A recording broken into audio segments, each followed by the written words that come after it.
Kinancel ko na nang dahil sa graduation na yan. Tapos sabihin mo, hindi tuloy ang graduation.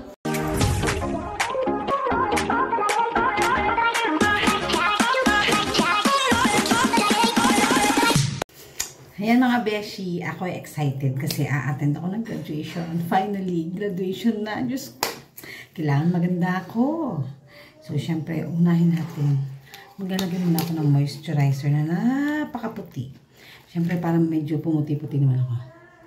Ayan. Nagmamadali ako kasi baka mamaya malate ako. Diba? Ang ganda ng ano niya. Tingnan. Saan na ilaw? Ah?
Hindi naman natin siya masyadong pupuruhin.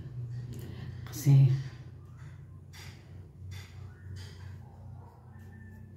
mainit. Baka manlagas ang kilay. Okay na nga yun.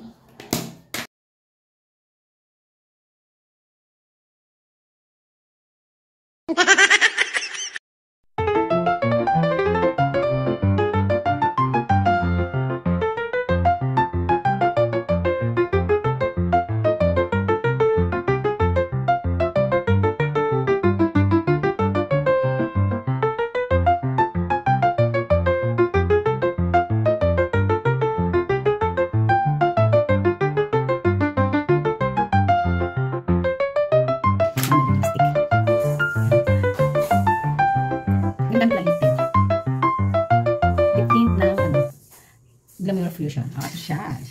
In the shade of pink. Pagdating sa akin, pink. Parang nag-red na siya. Oh, ha? Okay. Tapos mag-ayos tayo ng hair. Wait lang. Tapos hair naman.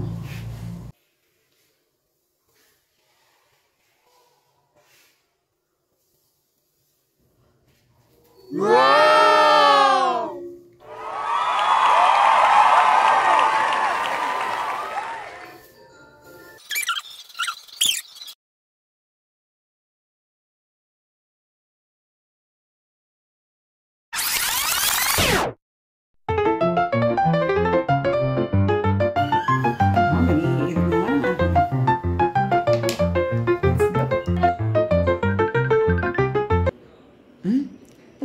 Agad ang aking anak. Naku, Diyos ko po, excited.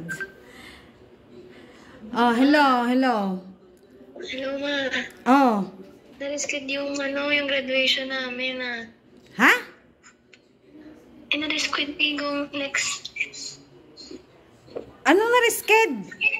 Next week na daw. Aba, Diyos ko naman, anak.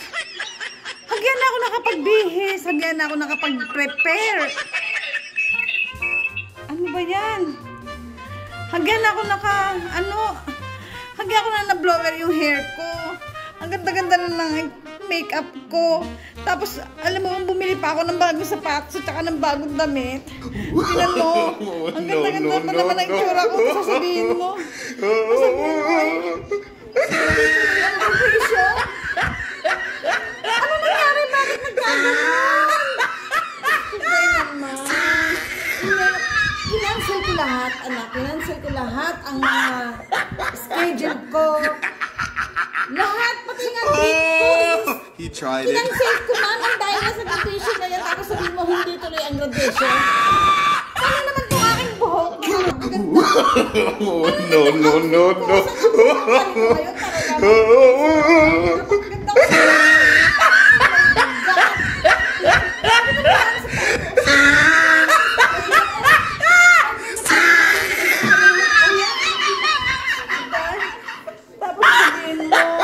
Hindi tuloy. Narisked. Oh! He tried it. Gusto mo mapuntahan ko yung mga teacher ninyo? Tindin ninyo? Gusto mo puntahan ko sila? Sabihin ko sila na ngayon? Ha? Oh my God!